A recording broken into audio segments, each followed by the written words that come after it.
Office bullies put a loser sign on my desk. My response made them all job hunt. The laughter hit me before I even saw the sign. That kind of laughter that fills a room, loud and sharp, like glass breaking. When I turned the corner into my office, there it was taped dead center on my desk in bold red marker. Loser. The word bled through the paper, curling at the edges under the fluorescent light. Everyone had seen it. Some were still laughing. Others looked away, pretending to scroll on their phones. And right there in the middle of it all, sitting back in his chair, legs crossed, a smirk that could cut steel, was Ethan Brooks. My team leader, my mentor, my biggest mistake in trust. Ethan looked like someone born to be admired, tall, sharp suit, voice dipped in confidence. The kind of guy who could charm a room before you even knew what hit you. But behind that charm was a poison you only tasted once it was too late. He used to pat me on the back, say things like, "You've got potential, kid, just follow my lead." I believed him. I stayed late, finished his reports, even covered his mistakes. But lately, something had shifted. Maybe it was the promotion I was in line for. Maybe it was that I started speaking up in meetings, getting noticed. Whatever it was, the mentor had turned into something else, something darker. I stood there, my throat tightening as the room's noise faded into a blur. My eyes locked on that paper. Who did this? I said, voice low, careful. Ethan raised an eyebrow, leaned back, and said, "Relax, man. It's a joke. Lighten up. You take yourself too seriously." He laughed and others followed. That's how it always worked. One spark from him, and the whole office caught fire. For a second, I wanted to grab that paper, tear it up, yell, "You think this is funny?" But I didn't. I just stared at him, and in that silence, something broke, not in me, but around me. People started shifting in their seats, uncomfortable. Maybe it was the way I was looking at him. Maybe they realized the loser wasn't the one standing there in silence. Still, I smiled, just a small, quiet smile, good one. I said, "But you might want to hold on to that word, you'll need it soon." Ethan's grin faltered for half a second, just a flicker, like a light dying in a storm. I sat down, peeled the paper off the desk, folded it neatly, and slipped it into my drawer. My hands didn't shake. My voice didn't crack. I could feel every eye on me, waiting for a reaction, but they got none. Because in that moment, I wasn't thinking about humiliation. I was thinking about patterns, things I'd noticed in Ethan's reports, the quiet emails that didn't match his stories, the whispers about budget numbers that didn't add up. Something wasn't right, and as the laughter faded, Ethan turned to his screen, trying too hard to look busy. That was when I caught it, a small, quick glance he shot at the office door, nervous, calculating. It lasted only a second, but I saw it clearly. The same look I'd seen once before, right before someone's entire career collapsed. At first, the warning signs were small enough to be dismissed. Little things you tell yourself are nothing: a missed meeting, a curt email, somebody's laugh that lands wrong. But when small things line up, they stop being small. The Monday after the sign, I walked into the office carrying 2 coffees. Ethan didn't look up from his screen. "You okay?" I asked, setting one down by his mouse. He waved a hand. "Fine. Just busy." "Busy," I said. "We have the Clayton deck at 3. Handle it," he said. "You'll be fine." His smile didn't reach his eyes. The coffee went cold in my hand. Later that morning, I opened the shared drive to pull last quarter's figures, and something felt off. Files were in the wrong folders. An entire folder labeled Q3 Review Ethan had no recent edits, but inside, a subfolder read Notes Potential Issues. I clicked it out of habit. At the top was a list of names, not clients, not project codes. Names: mine, Maria's, Julian's. Next to mine, a single word: watch. I closed the window too quickly. My heart started to pace in a way that felt ridiculous. Maybe it was a misplaced file, human error. I told myself that as I pushed my chair back and tried to breathe. "Hey," Maria said at lunch, sliding into the booth beside me. She looked pale, like she'd been up all night. "You okay?" I asked. She shook her head. "Ethan called me into his office yesterday. He asked if I could cover some clients. Said he needed to. Streamline things. Streamline." I echoed, "Yeah." He used that exact word. I thought it was odd. She glanced around like someone who'd been spying. "Also, Did you see he changed the access permissions for the finance folder? No. I told her about the folder I'd seen. Oh, she said slowly, that makes sense. Julian appeared at the end of the table with 2 sandwiches and an easy grin. He sat, took a bite, then said, "Did you guys hear? Ethan's proposing a restructuring to Central. Might be big." He shrugged. Nothing to worry about. Nobody laughed. The word restructure always lands like a stone. Later, I started noticing other things. A sticky note on my monitor that read, "Be careful who you trust." I'd assumed a prank by a coworker. When I asked around, everyone denied leaving it.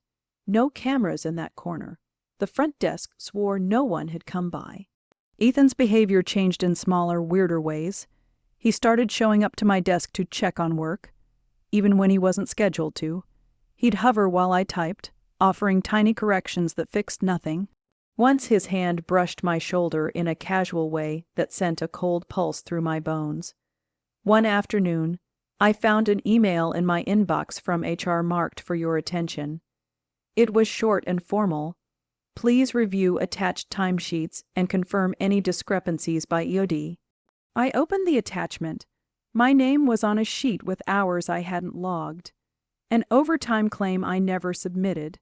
A client billing labeled under my code that I didn't recognize. I called HR, voice steady. "Did you submit this?" I asked. "No."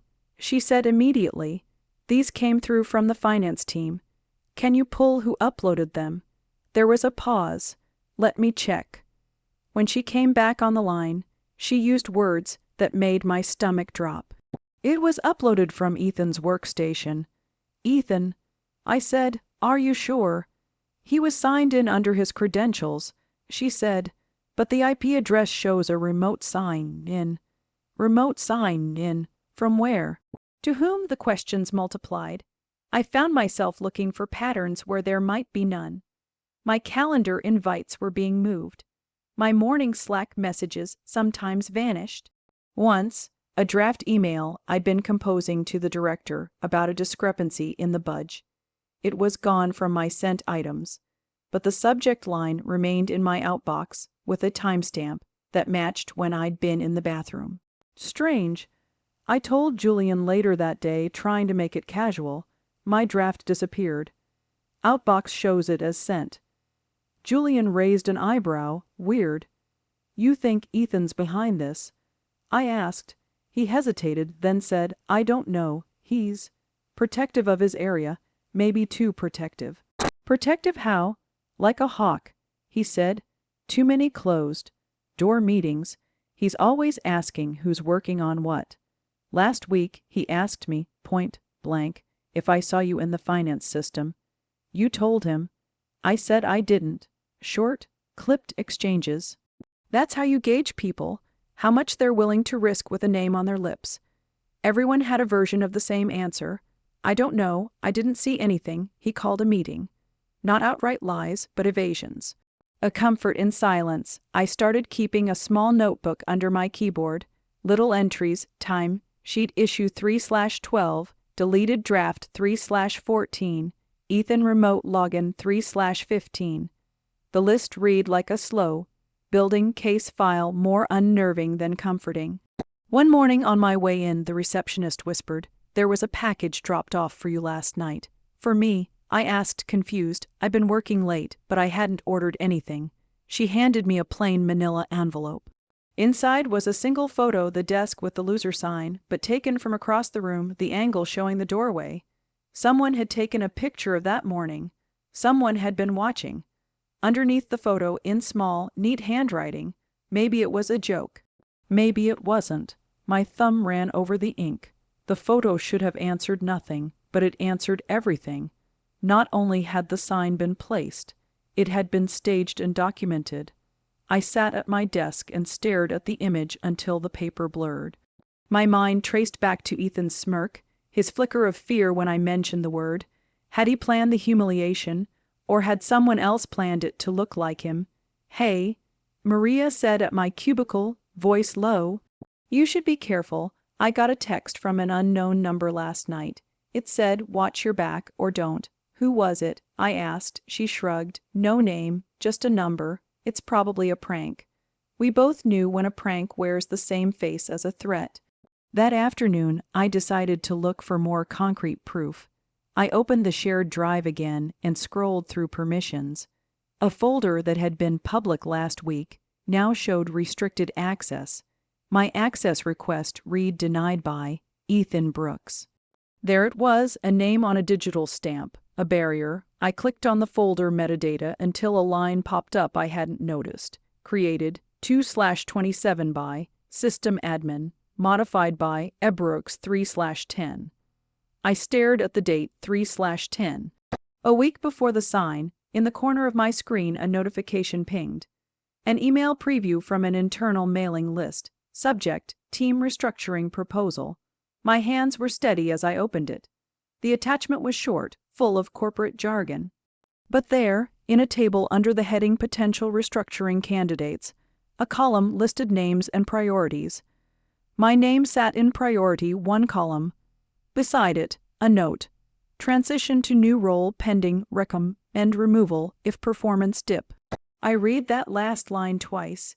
Removal pending, recommend removal. I closed the email, but my eyes kept returning to those words. Someone had written a plan. Someone had decided it might be easier if I just left. At that moment my phone buzzed, a new message, unknown number, "We need to talk, tonight, 8 p.m., parking lot. Don't tell anyone." I looked at the clock. It was 5:42 p.m. Something had started as a childish prank, but now it sat on the edge of being criminal.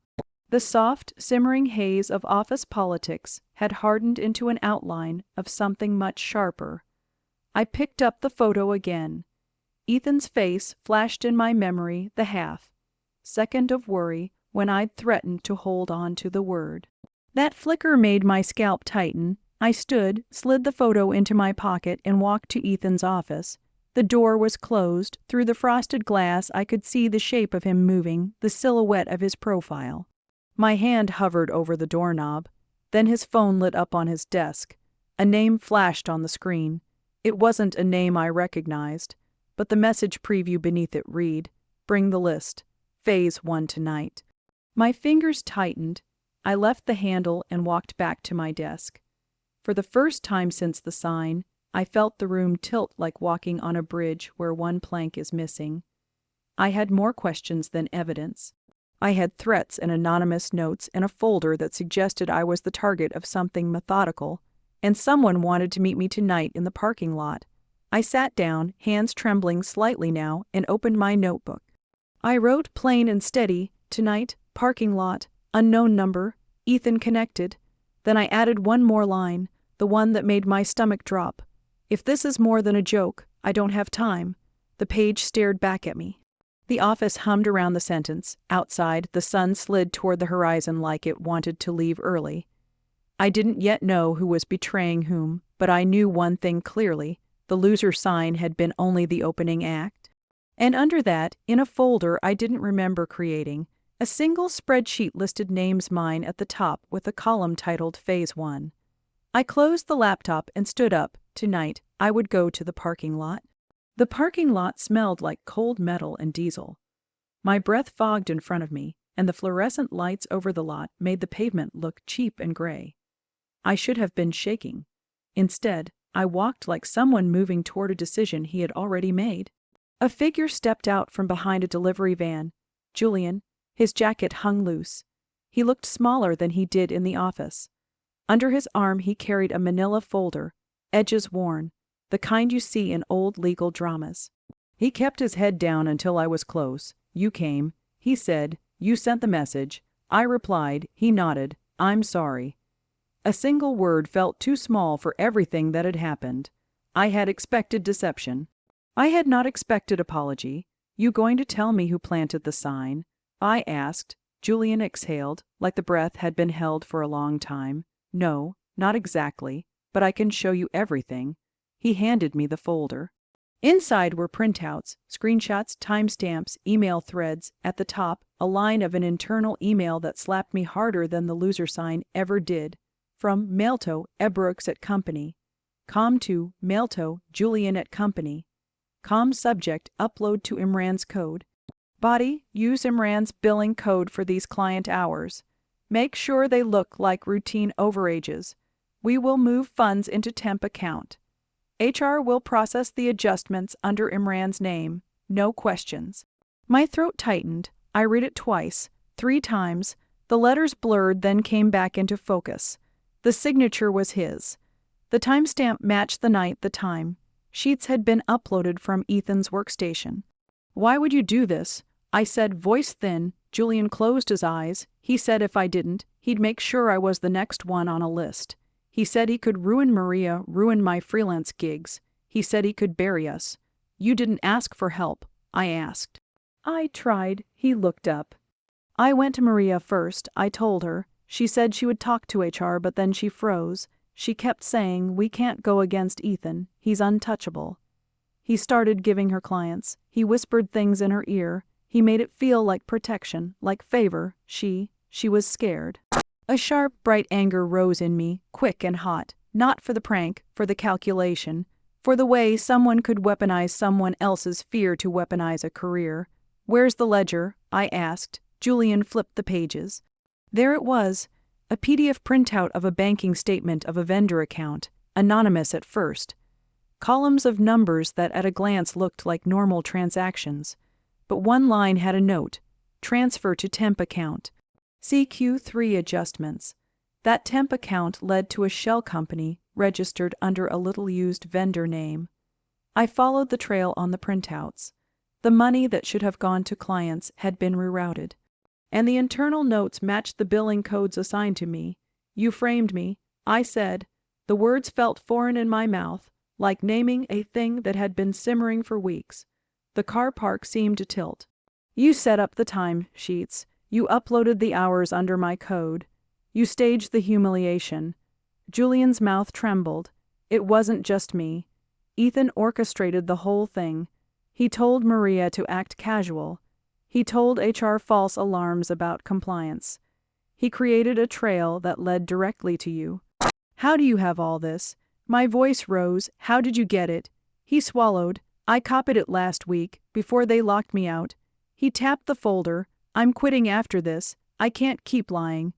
For a moment the world narrowed to the folder and the fluorescent light. I felt a cold clarity that cut through the haze of humiliation. They had been building a story where I was the weak link, where my mistakes could be used as cover, where a public sign could be the public punchline, while the real crime happened in spreadsheets and bank accounts. Why show me now? I asked. Julian looked at me like a man who had run out of room for the guilt. Because tonight there was a transfer scheduled, phase 1. It clears after midnight. If it goes through, you look like the author of the misbilling. They can justify firing you. They can say you were negligent or worse. By morning your name is in a memo and you are gone. Something heavy fell inside my chest. The loser sign was not the final cut. It was the opening that would distract everyone while they closed the trap.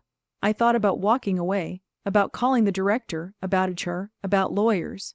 But deep down I knew the truth. There are systems that hide behind policies and legal terms. There are people who make it look like process when they are hiding intent. Show me everything, I said.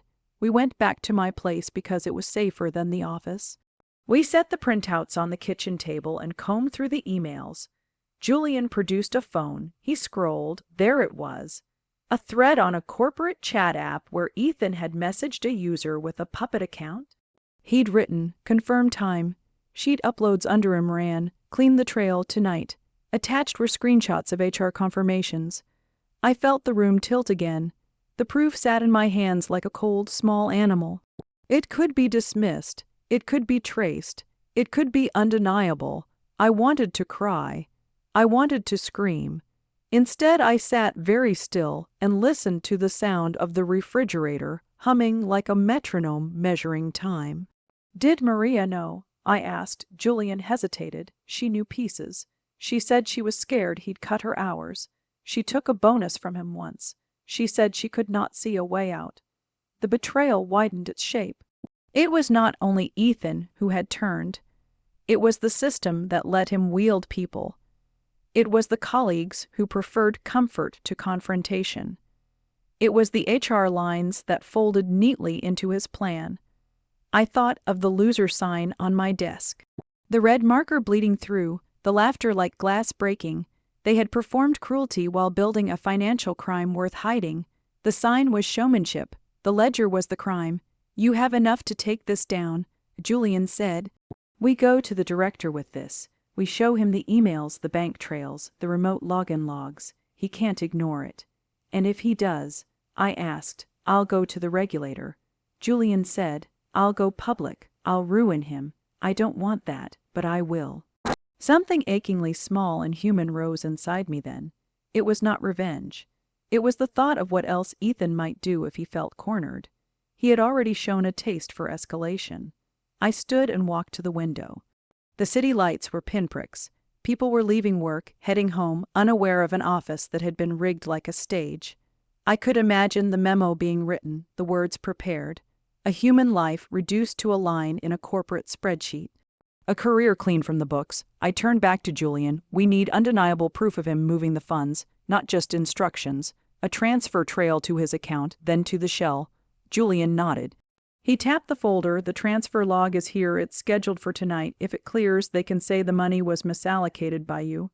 I felt my face go cold. Rage rose slowly, like pressure building before a storm. Not the loud, performative kind, a precise, organizing anger. It honed focus into small, terrible clarity. I would not let them make me the scapegoat. I picked up the phone. I dialed HR and recorded nothing. Then I dialed the director and left a voicemail that said, simply, "We need to talk." Now, I did not tell him why. I did not need to.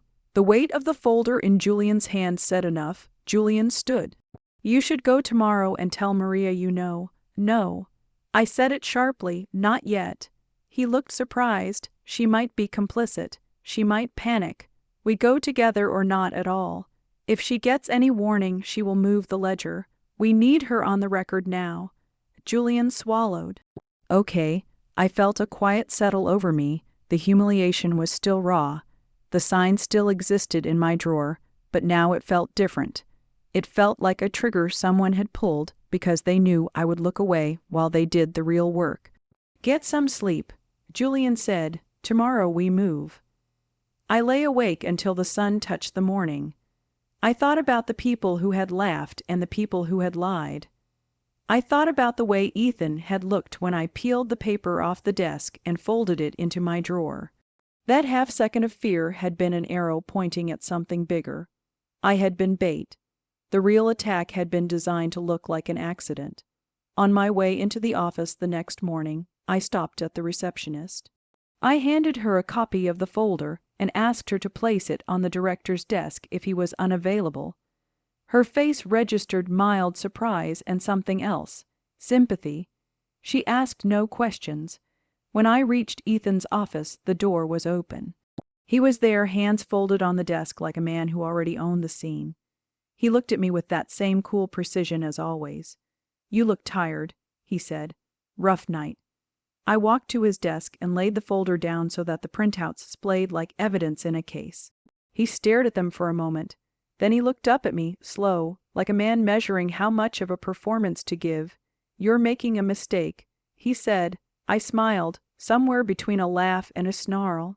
They have no idea what they just started. The office was too quiet, the kind of silence that hums with what people are afraid to say. Ethan's smirk lingered in the air like the smell of old coffee. He leaned back, tapping a pen against the desk. "You really think this will end well for you?" I didn't answer. Not because I didn't have words, because I had too many. They crowded in my chest, fighting to be the first one out. Instead, I just looked at him, at the man who'd called me his protégé, who'd once said I reminded him of himself, the same man who had planted that sign, signed those fake timesheets, and turned my name into a liability. "Do you even know what you've done?" I asked finally, my voice low. He smiled again, that corporate smile, clean and hollow. "I've done what people in this business always do. I made choices. You just weren't smart enough to make them first." He said it so casually that I almost missed the weight of it. I made choices, like he was proud of it, like betrayal was a strategy. My jaw tightened. "You framed me for theft." He shrugged. You were useful. That's all anyone ever is, useful until they're not. Something in me cracked then. I don't know if it was anger, grief, or the sudden realization that I'd built my career on trusting the wrong kind of man. My chest felt hollow, my throat dry. He leaned forward, voice soft. You want advice, walk away quietly. No one remembers the losers, Imran. He said it just like that, the word that started it all. Loser. For a moment, everything blurred. The office, the walls, his smug face. My heartbeat filled my ears, fast and uneven. All I could think about was that morning, the laughter, the shame, the paper taped to my desk. That word had followed me home every night since. But this time something shifted. I didn't feel like a loser, I felt awake. Ethan stood up, straightened his tie, and brushed past me. You'll get your HR notice by tomorrow. Clean out your desk. The door clicked behind him, and just like that, I was alone. My knees gave out. I sank into the chair. The folder sat open, its pages rustling under the air vent like whispers of everything I had lost. I stared at the evidence, his messages, his instructions, the account numbers, and for the first time, I didn't feel rage. I felt clarity. They say betrayal doesn't destroy you all at once. It unravels you quietly, thread by thread, until you're standing there, holding what's left, deciding whether to burn it or rebuild it. I had reached that point. The tears came fast and without warning. Silent at first, then full. Not just for the humiliation, for the wasted loyalty, the long nights covering for him, the years I thought integrity still mattered. I pressed my palms to my eyes and let it out. The sound wasn't loud, but it was raw, the kind of sound that comes from somewhere deep, where you keep all the things you never say.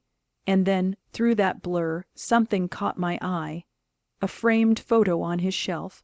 Ethan and I, 2 years ago, shaking hands at the company awards ceremony. Team of the Year. His smile wide, mine genuine. Behind us, a banner that read integrity, commitment, excellence. I stared at that photo until my tears dried.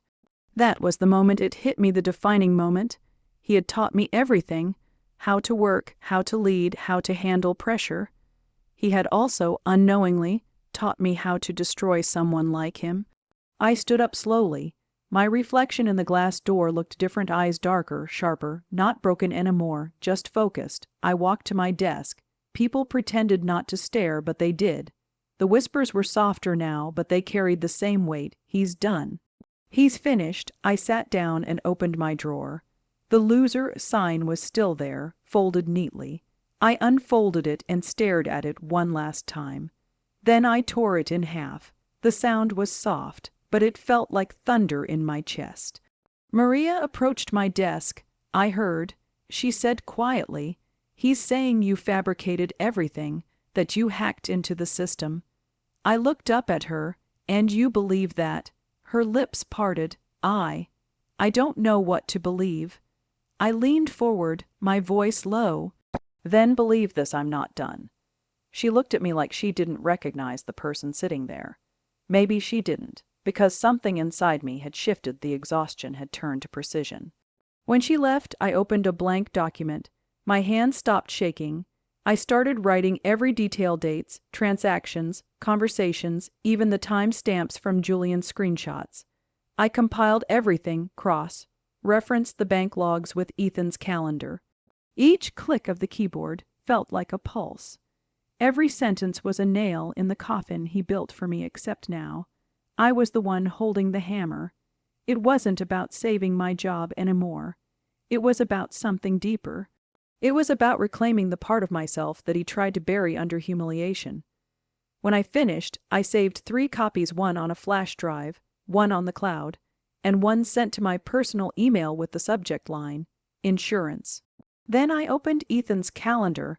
The man was predictable. He had a meeting that night with vendor compliance. But I knew the real meaning behind that. It was his private meeting to finalize the transfer. I leaned back, thinking. He'd used me as the scapegoat because he assumed I'd break. He assumed I'd disappear quietly. He didn't know I'd learned his habits, his shortcuts, his arrogance, his patterns. The realization landed heavy. He didn't just underestimate me. He forgot who taught me how to play this game. I stood, walked to the window, and caught my reflection again. Same face, but the eyes weren't the same. They weren't tired anymore. They were cold, steady. For the first time in weeks, I smiled. I pulled out my phone and texted Julian. "Don't panic. I know what to do. Meet me after work." He replied instantly. "You sure you're ready for this?" I typed back, "No, but it's time." When the clock hit 5, I grabbed my bag. As I passed by Ethan's office, I saw him laughing with the director, probably feeding him another version of the story, the poor, misguided employee who broke his trust. I paused. He caught my eye, that same arrogant smirk back on his face. "Leaving early, loser," he said, just loud enough for others to hear. I stopped, looked at him, and smiled, not angry, not humiliated, just calm. "Not early, just getting started." His smirk faltered for half a heartbeat. That was enough. I walked out of the office and into the evening light. The city buzzed like it always did, indifferent, alive. But inside me, everything was different now. The anger had crystallized into something sharper. Purpose. I thought about the sign, the laughter, the emails, the fear in Julian's voice, the guilt in Maria's eyes, and then the realization that none of it mattered anymore. The humiliation was temporary. The fallout would be permanent. I knew what came next. No shouting, no threats, no theatrics. Just quiet, methodical payback, the kind that ends careers and exposes monsters. I took a deep breath and whispered it to myself, not a declaration, but a vow. They have no idea what they just started. Once the fury settled, the work began, not the dramatic, cinematic revenge you see in movies. No yelling, no smashing glass, just a series of small, deliberate moves, one after another, like turning the tumblers on a safe until the door finally gives. First, I made a list, not of names to hate, of facts, dates, times, IP addresses, transaction numbers, meeting notes.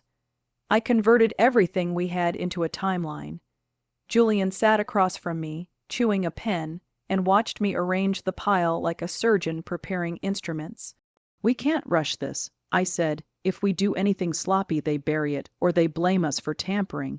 Julian nodded. He had apologized, but that was not enough now. He needed to follow. "I can get more logs from my workstation," he offered. "There are backups I made before they locked me out." "Good," I said. "Get them, and do not tell anyone else." While Julian dove into digital traces, I focused on the human pieces. Maria was fragile and useful at the same time. She knew more than she let on, and that meant we needed her either as an ally or as neutralized risk. I texted her a restraint of sorts, not a threat, a choice. "Meet me for coffee. No interruptions." Her hands trembled when she sat down. "If this goes badly," she whispered, "they'll burn me." "They already tried." I said, "You took his bonus, you took charity that wasn't charity, but you can make it right." Her eyes filled. "I don't know how." "You come with us. You tell the truth. You sign what you saw. You don't invent anything. You only confirm what's already there." She swallowed and nodded. It was a small victory, or maybe a risk. Either way, she was no longer the passive witness she had been.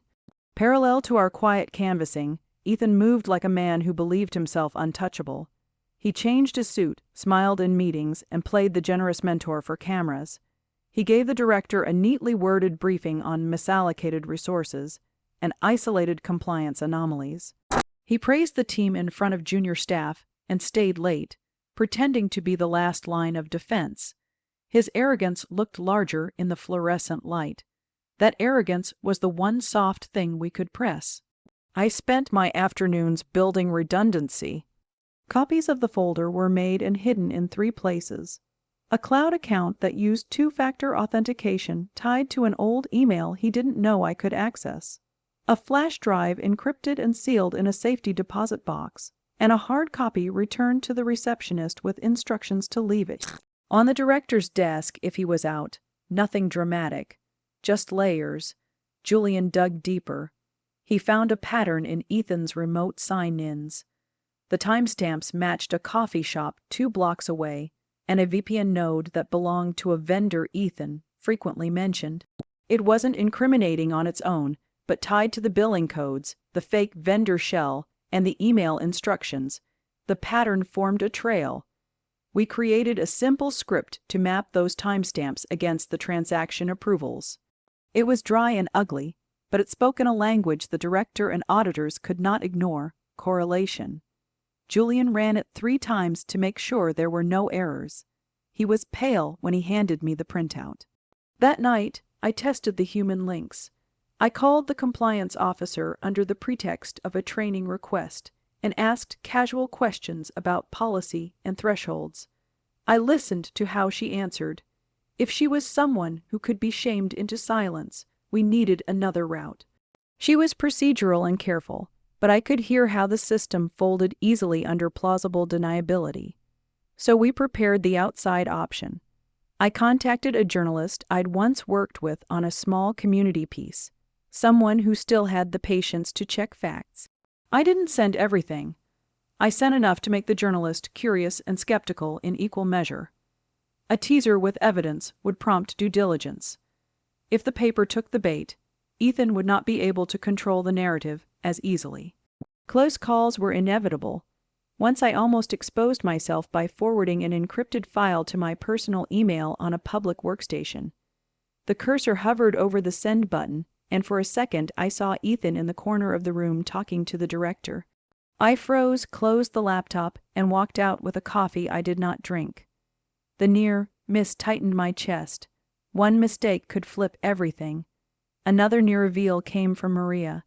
She was supposed to meet HR to sign a statement, but she nearly blurted the whole thing during a water cooler chat. I caught the panic in her face and pulled her aside. Not in the open. I said, "We do this by the book. Emails, witness statements, not gossip." She nodded, eyes wide. I could feel the responsibility heavier than it had any right to be. Their fear could break us, or it could be the chisel that finished the job. Ethan kept giving interviews to internal videos, his face a brand of smooth confidence. He scheduled a late-night meeting with a vendor whose name I now recognized as a shell. He bragged, in clipped sentences, about his ability to streamline operations. The director nodded like a man who trusted his captain. The stage was perfectly set for a fall. The plan itself was a string of moves balanced across different players. We would not simply hand the director a folder and hope for the best. We needed momentum in multiple directions so that removing one lever would not stop the machine. Move one, an anonymous tip to the external regulator. Not a bombshell email. A formal, documented tip with attachments. Regulators responded to documented patterns and paperwork. We fed them the timeline and the transaction mapping. The submission would trigger a routine inquiry more than an immediate raid. But an inquiry puts auditors and compliance officers into the picture. It forces processes that are hard for a single, charismatic leader to control. Move 2. A targeted mailing to the company's insurance auditor and to a local financial journalist. The coverage would not be sensational at first. It would be a fact-check request, facts force reaction. Move 3. A controlled exposure inside the company. We would drop a copy of the timeline on the director's desk through the receptionist. It required her cooperation, which I bought with a quiet exchange and a small favor. She was tired of seeing junior staff humiliated. She wanted to feel useful again. She placed the folder on the director's desk at 8:45 a.m., just before he took his mid-morning walk. All 3 moves needed to happen within a tight window. If they did, the director would be forced to reconcile internal evidence with an external inquiry. If he trusted Ethan without checking both sides, he would look negligent. We rehearsed contingencies.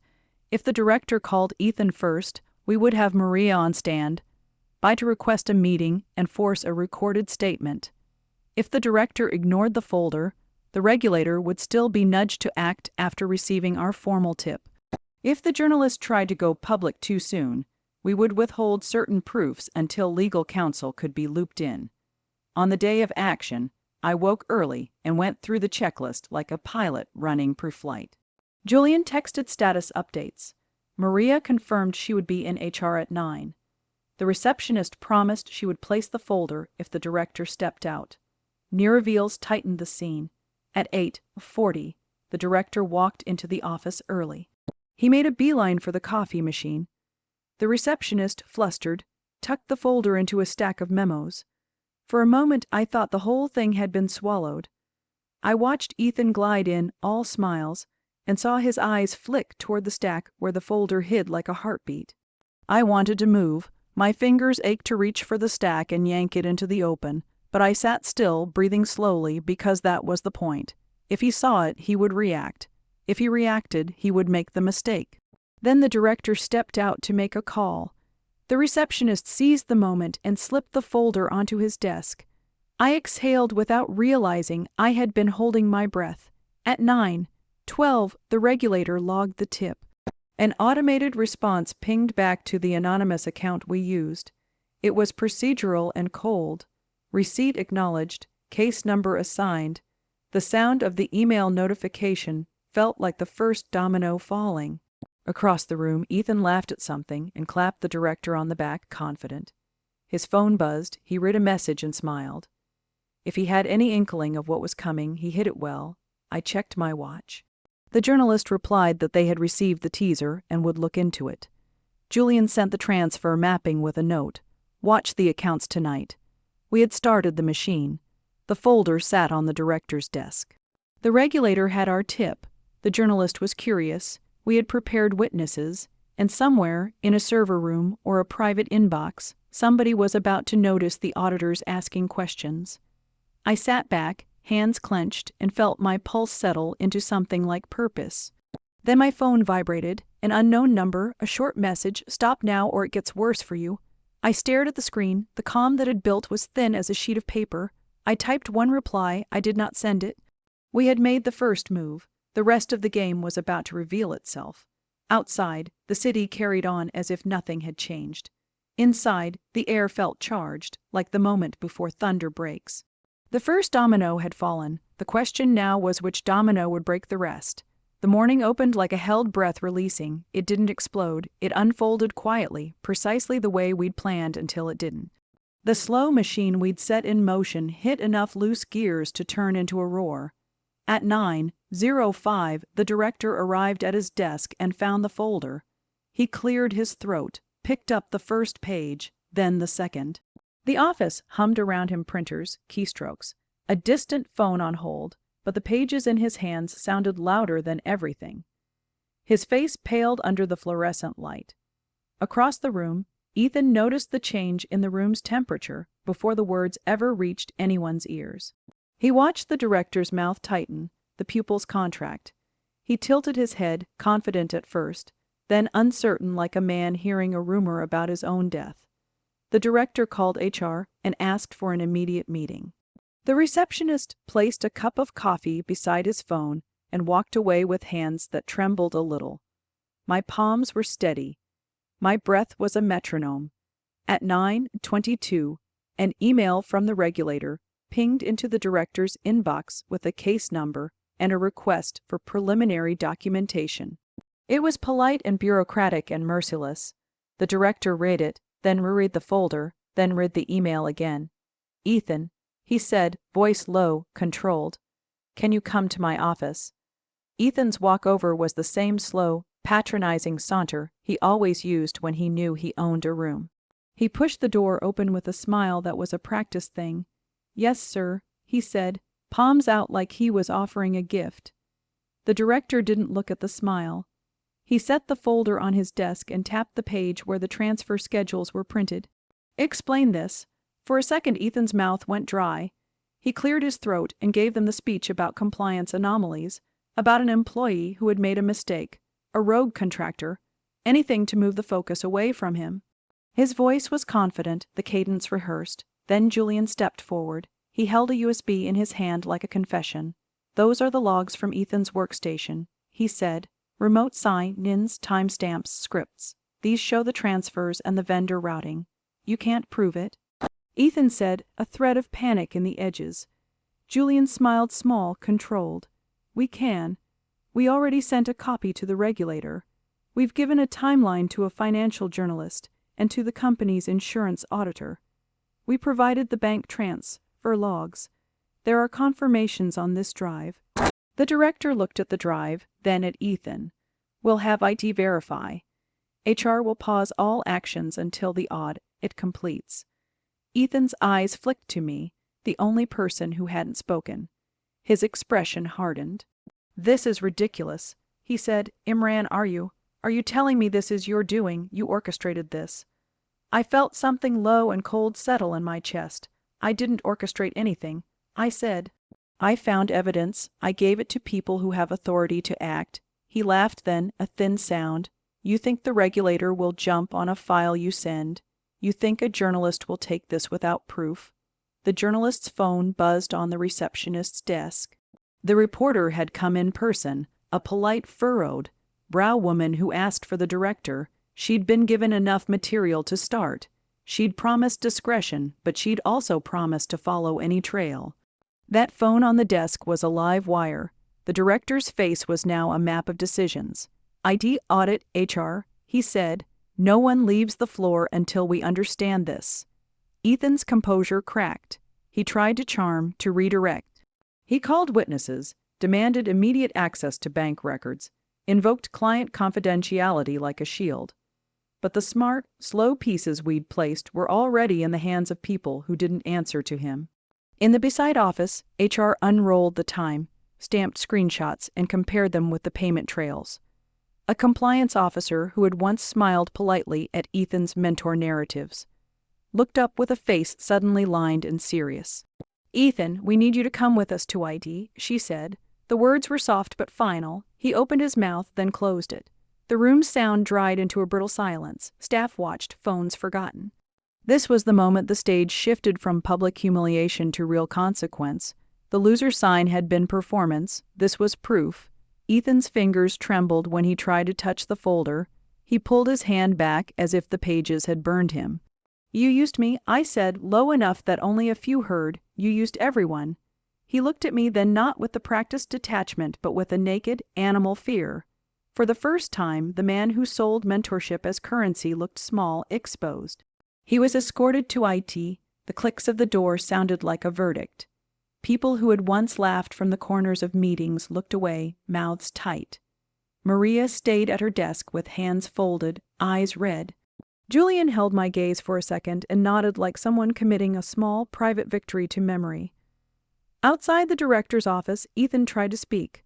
This is a setup, he said. I didn't, but the words fell short. IT had logged anomalous VPN routes. Bank confirmations showed intermediary transfers. The vendor account tied to the shell company had recent deposits matching the misallocated billing codes. The picture was ugly and coherent. At one point, Ethan reached into his jacket and pulled out a framed photo, the same one of the two of us at the award ceremony. He held it up like an offering, like proof of some shared past. Look, he said, voice cracking. We've worked together. You know me. I watched his handshake as he shook the frame. The glass caught the fluorescent lights and threw shards of reflected white across the carpet. Then, with a small, impulsive movement, maybe an attempt at drama, maybe the last flicker of control, Ethan slammed the frame down on the director's desk. It hit the wood and the glass spiderwebbed, a clean crack that split the image into jagged, sharp pieces. The sound cut through the room like a blade. We all stared at the broken face in the picture, the image of integrity and excellence now fractured, the banner behind us still visible, but torn by the spider cracks. The symbolic detail landed like a judgment. No one moved to pick up the frame. Someone should have. Someone did not. IT returned a printout. The printout had lines and times that connected Ethan to the remote sessions and the temp account. The director folded the paper like he was closing a book. You've betrayed the company, he said. This is now an internal investigation and a regulatory matter. HR will suspend you pending the outcome. We'll have security escort you while we secure systems. Ethan's jaw worked. You can't just, he broke off. His voice was small. He looked like a man watching a building fall from the top floor, suddenly very aware he had nowhere to go. As security approached, Someone in his circle whispered an offer to bail him out, to call a lawyer, to spin a story. But the offers were thin. The director's decisions made the offers seem inadequate. At the doorway, Ethan's eyes met mine for a long, horizontal second. There was no performative control left in him. No slick smile. Only the raw, stunned look of a man whose script was being read back to him in evidence. "Please," he said, almost a plea. "I had so many things I wanted to say. I thought of the late nights, the favors, the quiet cover-ups. I thought of the loser's sign and the laughter like glass. Instead, I reached out and picked up the torn photo from the floor. The glass was sharp and cold under my fingers. I turned the frame so the pieces fell at odd angles in the broken mosaic." Ethan watched like a man watching his reflection dissolve. I placed the frame back on the director's desk, face down. The broken glass glinted like tiny, cold stars. For a heartbeat, I considered smashing it, for symbolism's sake, but that would be theater. This was not theater. This was consequence. Security guided him out. His shoulders hunched as if the weight of his choices had finally formed into a physical burden. On the way to the elevator, he looked at people who had once deferred to him. A few faces were blank. A few eyes met his with the same cold assessment that had once warmed him. The elevator door closed. The soft whir of cables filled the silence. The director exhaled slowly and sat back down, hands on the folder that had started it. No one cheered, no one jeered. The office returned to work with a strained, careful rhythm. Phones rang, a client called, people dressed up calm while their insides reeled. I walked back to my desk. Maria passed me in the corridor and mouthed, "Thank you," then hurried away. Julian clapped me on the shoulder in a brief, private way. I sat down and opened my drawer. The loser sign was gone. I'd torn it in half weeks earlier. I dug into the folder for one last thing. The note I'd kept from the anonymous message. The one that had said, "Stop now, or it gets worse for you." I folded it and set it on top of the broken frame's corner. There was a strange, hollow quiet then. A coffee machine hissed. Someone laughed at a sitcom on their phone. The sound of normalcy pressed small and irrelevant against the scale of what had happened. Upstairs, Ethan's phone buzzed on vibrate until the building's security took it away. No one answered. He had built a fortress of kindness in front of his teeth. It turned out the stones were all veneers, and now the mortar had cracked. The director would call meetings. IT would file reports. Regulators would comb records. Consequences would follow. Lawsuits might come. Careers would be rearranged. It would be messy and slow and savage in paperwork and depositions. But in that moment, the scene ended on a single, perfect image. The broken photo, the spidered glass catching light like a constellation of guilt. Ethan sat in the security office with his head in his hands. He stared at his reflection in the dark window and watched the city carry on, miles of indifferent illumination. He had every tool he'd ever used to manipulate people. He had promotions, charm, alliances. Now he had none of it. He lifted his head and looked at the window where the office lights reflected like distant stars. The room around him hummed with the small, ordinary noises of a world that had already moved on. For the first time, he looked truly alone. The quiet settled into the space like snowfall. He had no script left to read. Silence. The day after the meeting, the office felt like a town that had survived a storm. The roof still stood. People still came in, but there was a new map on the floor, drawn in careful glances and hushed steps. No one moved the same way again. I arrived early. The receptionist gave me a small nod, the kind that carried thanks and apology in one motion. The director was already at his desk, papers in front of him, but the hard lines around his mouth had softened. There was regret there, too. Regret is small, private, and useful when you want to make amends. Maria waited by the coffee machine. She looked at me like someone who had been given a second chance with a cost attached. Her voice was small. "I am so sorry," she said. "I should have told the truth sooner." Her hands were empty. "No excuses, just truth. It's okay." I said. I meant it. The thing I wanted less than revenge was to turn another person into my enemy. People make choices when they are scared. People survive as best they can. Julian came by and dropped a thin envelope on my desk. Inside were copies of the logs he had pulled and a short note. You did the hard part. I did the rest. Try not to burn the place down on your first day back. He actually smiled when he said it, a real smile that did not have the weight of shame tucked behind it. He looked lighter, that was reward enough. Word spread quickly. Ethan had been suspended pending a full inquiry. The bank where the temp account had funneled funds froze the relevant entries and flagged multiple related transfers. The regulator had opened a preliminary case. The journalist published a careful piece the next morning that framed the facts exactly as they were. No sensational headlines, no slander, just the slow, lethal clean of documented truth. People read it and then read it again. Inside the office, reactions varied. Some were angry. Those who had laughed the loudest now kept their heads down. There was guilt in a few faces that could not be washed away with a smile. Others, people who had been sidelined or intimidated by Ethan, approached me quietly. "I am sorry I didn't stand up," one said. "He made it hard." Another handed me a half-crumbed pastry and a laminated note. "If you need anything, tell me." Support looked like small, practical things now. The director called a town hall. He spoke carefully. "We failed to protect our staff," he said. "We will do better. We will review our processes." His voice was steady. His actions mattered more than his words. He apologized to the entire team and promised transparency. Again, small things, but monumental in a workplace where accountability had been performative for so long. HR reached out to the people who had been targeted. They ran audits of other accounts. They opened channels for anonymous complaints. It felt awkward and overdue.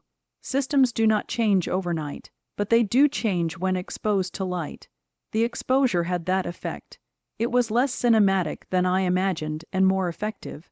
Ethan's allies reacted in ways you might predict. Some tried to distance themselves immediately.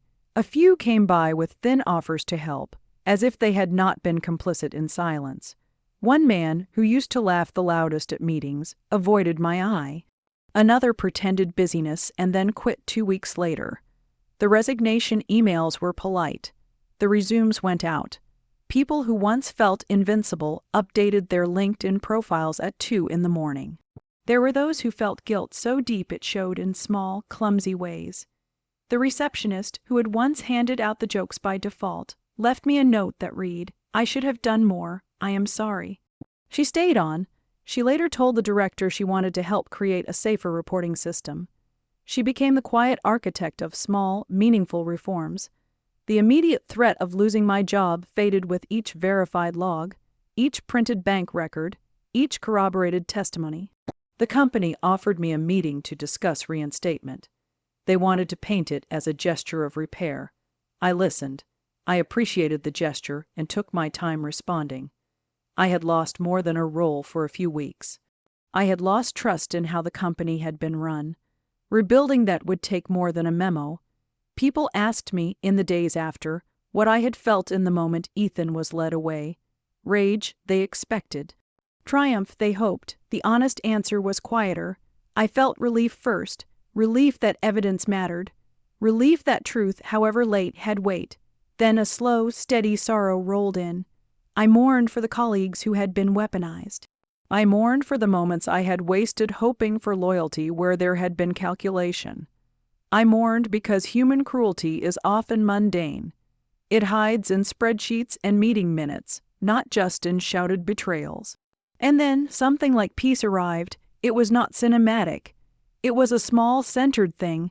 I went back to the desk where the sign had been taped. The drawer still smelled faintly of marker ink. I opened it, and there was nothing but a torn scrap I had used to test a pen months ago. I sat for a while and folded my hands. Later that week, someone slipped a new paper onto my desk. It read, "We saw you. We are sorry. We will do better." No signature. No announcement. Just an honest note left in a place where shame had been staged. I pinned it to the cubicle wall and looked at it often. Outside the office, life continued. Julian got a freelance project that paid better and gave him space to breathe. Maria transferred to a different department with mentorship and a role that did not require her to balance fear for a bonus. The receptionist built a suggestion box that actually worked. The director hired an external auditor and promised a series of trainings. These were small changes, but they mattered. There were consequences for Ethan. The inquiry unfolded the way ugly things often do, slowly, by committee and by rule, but finally with teeth. He lost access to systems. His name was removed from leadership materials. He was placed on unpaid leave, and his exit was negotiated with lawyers. The man who had once owned rooms now owned only a few grim memories and a small suitcase. The fall was not the kind that leaves cheering crowds. It left silence and the careful noise of paperwork. One afternoon, as the light slid across the floor, Julian found me at the window. He handed me a small folded paper. It was a page torn from a calendar with the date of the staged sign circled. On the back he had written one line: "You turned our humiliation into a map that led to the truth." I looked at him. "We did what we had to," I said. He nodded like someone who had learned something the hard way. That night I walked home and did not stop for coffee or for the late night news. I went straight to my small apartment, made tea, and sat by the window. The city hummed. There was a softness in the air that felt like a promise. The wounds had not fully healed. Some things would take years to settle. Trust is not fast, but dignity, once reclaimed, is steady. I thought of the loser sign, not as a mark of shame anymore, but as an instrument of clarity. It had exposed the performance and the real crime behind it. The sign had been meant to cheapen me. Instead, it had been the first clue on a path that led to truth. They went job hunting under the very fluorescent lights that used to make them laugh. Now I want to ask you, the viewer sitting on the other side of the screen, have you ever been betrayed at work or by someone you trusted? What did you do, and what did you learn? Share your story in the comments.